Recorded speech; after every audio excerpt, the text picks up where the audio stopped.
इधर शंकर भगवान पहुंचे द्वार पूजन के लिए। मैना माता सखियों के साथ गीत गाते हुए स्वर्ण थाल में आरती का सामान लेकर पहुंची। जैसे ही शंकर भगवान का विकराल रूप दिखाई पड़ा और भोले बाबा उसी समय सासू मैया को देखकर मुस्कुरा दिए। मुस्कुराए तो बाबा ने अपने तीनों आंख खोल दिए। बाबा सांपों का सेहरा हटाकर मुस्कुराए थे। बाबा का विकराल रूप मैना माता जब देखी, उनके हाथ से आरती की थाली गिर गई। विलाप करते सखियों के साथ वापस घर में चली गईं। एक महात्मा कह रहे थे कि इसी समय एक देवता बाबा के पास गए। उनके कान में जाकर कहे, बाबा, आपका द्वार पूजन में ही अपमान हो गया। इतना अपमान किसी दूल्हे का नहीं हुआ आज तक।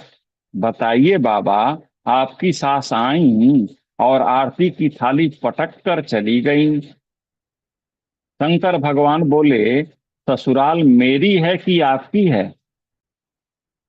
अब तो देवता चुप। बाबा बोले, जब ससुराल मेरी है तो मेरे ससुराल का यही नियम है। जब हमको पीड़ा नहीं हो रही है तो आपको क्यों हो रही है? चुपचाप अपना काम करिए। यह प्रसंग यह सीख देता है कि जहां संबंध निर्धारित हो जाएं, वहां कमी देखना बंद कर दीजिए। आनंद पूर्वक संबंध बना रहेगा जीवन भर। बाबा को कोई फर्क नहीं पड़ा। बाबा जनवासे में चले गए। मैना माता घर के अंदर जाकर माता पार्वती को गोद में लेकर रोने लगी। मैना माता कह रही हैं, पर्वत से छलांग लगा दूंगी, जल में डूब कर मर जाऊंगी, अग्नि में जल जाऊंगी, लेकिन जीते जी इस बौराह वर से तुम्हारा ब्याह नहीं करूंगी। यह सब बातें हो ही रही थी कि किसी ने पूछ लिया कि यह दूल्हा कौन बताया था। अब नारद जी याद आ गए। शादी ब्याह कराने वाले को अगुआ कहते हैं। अगुआ की जो गति होती है, वही गति नारद जी की हुई। मैना माता ने क्या नहीं सुनाया नारद जी को।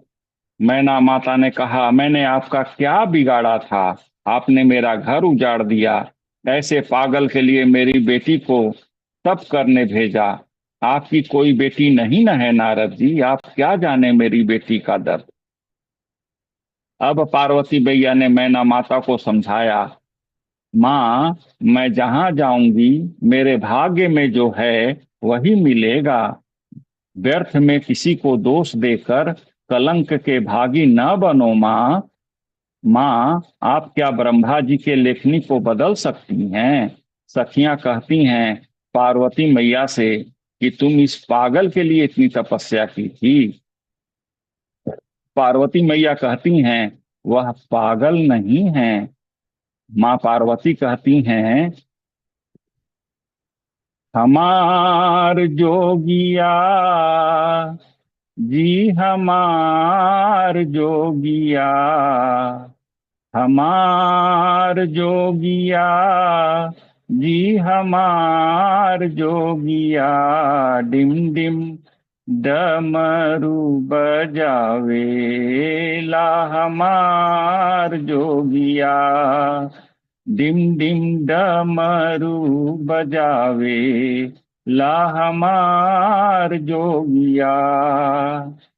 सोहे गले रुद्र की माला, छवि सहलो न जाला। सोहे गले रुद्र की माला, छवि सहलो न जाला। हो छवि सहलो न जाला। छाला बाघ के, छाला बाघ के बिछावेला हमार जोगिया जी, हमार जोगिया। डिम डिम डमरू बजावेला हमार जोगिया। बसहा बैल के सवारी, चंदा सोहे लाली लारी बसहा बैल के सवारी। चंदा सोहे लाली लारी हो चंदा सोहे लाली लारी धार गंगा के बहावेला हमार जोगिया जी। हमार जोगिया डिम डिम डमरू बजावेला हमार जोगिया। निस दिन खाते भोला भंग रहते पार्वती के संग। निस दिन खाते भोला भंग रहते पार्वती के संग हो रहते पार्वती के संग।